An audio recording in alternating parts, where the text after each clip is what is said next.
Morning scholars, today we're going to switch things up for word work and we are going to be focusing on grammar. Today we're going to use relative pronouns. A relative pronoun is used to connect a clause or phrase to a noun or pronoun. They relate the word to the rest of the sentence. Today we're going to use relative pronouns to take our short sentences, combine them together, and make one nice, smooth sentence. Relative pronouns are important because they make it simple to describe the subject of the sentence in a fluid and orderly way. So right here, are all of our relative pronouns.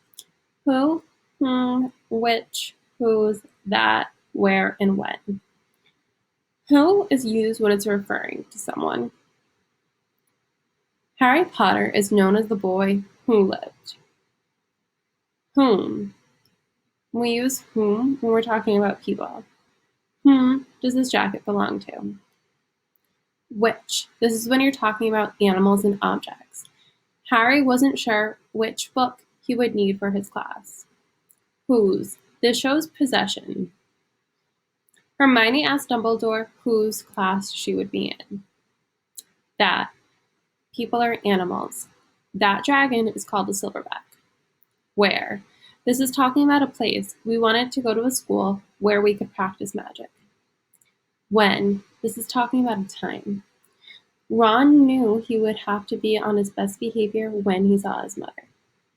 So now let's practice using some of these relative pronouns together. So here we have two short sentences right here. Mrs. Guida is a teacher. She likes to hike. So we're going to put those two together to make a more fluid sentence. Because we're talking about Mrs. Guida in each of those sentences, I'm going to get rid of she.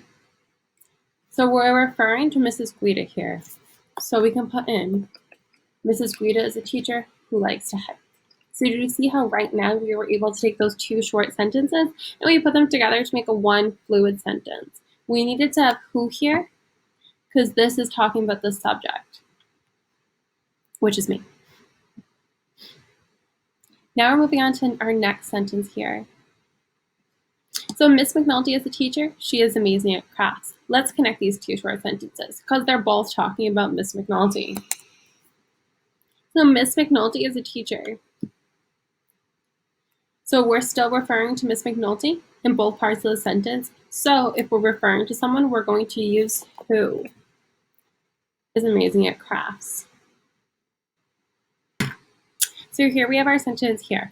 Miss Merrill asked her sister, Blank dog would like to go for a walk. So let's think through what could work here. We know that she's talking about the dogs, and a dog is an animal. So we could use which, or we could use that. So let's see what's going to make the most sense here. Miss Merrill asked her sister which dog would like to go for a walk. That makes sense, but let's see if that works too, because we always want to try every option to see which one makes the best sense, or the most sense. Miss Merrill asked her sister, blank dog would like to go for a walk. Miss Merrill asked her sister, that dog would like to go for a walk. Does that make sense? No. So our best answer for this one is which. We're able to combine both parts of the sentences together to make one fluid sentence. Our next sentence. The scholar asked Miss D'Aquila blank class she would be in next year. So now we're talking about class. We want to know whose class she belongs to. Whose shows possession. And we know when we talk about our classes, we say Miss Merrill and Mrs. Guida's class, or Miss D'Aquila and Miss McNulty's class. They show possession. And we know the scholar wanted to know whose class she'd be in next year. She wanted to know which teacher she'd have. So that's why we would use whose there. Let's move down. So now we're going to connect these two sentences here. All your teachers can't wait to be back at school. We get to see all your smiling faces every day. We're going to connect these because we're both talking about school in both of these sentences. All your teachers can't wait to be back at school. We can add where. We're talking about school as a place. So all your teachers can't wait to be back at school, where we get to see all your smiling faces every day.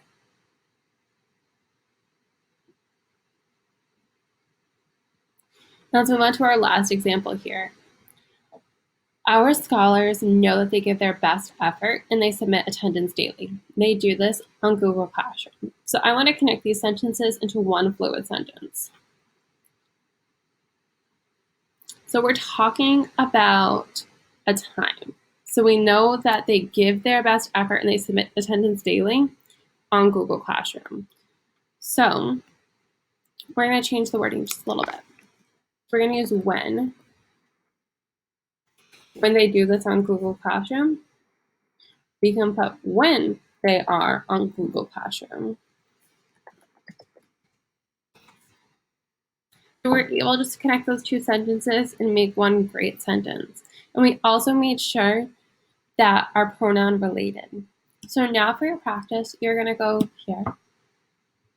You're going to drag and drop the relative pronoun into the sentence. You're going to drag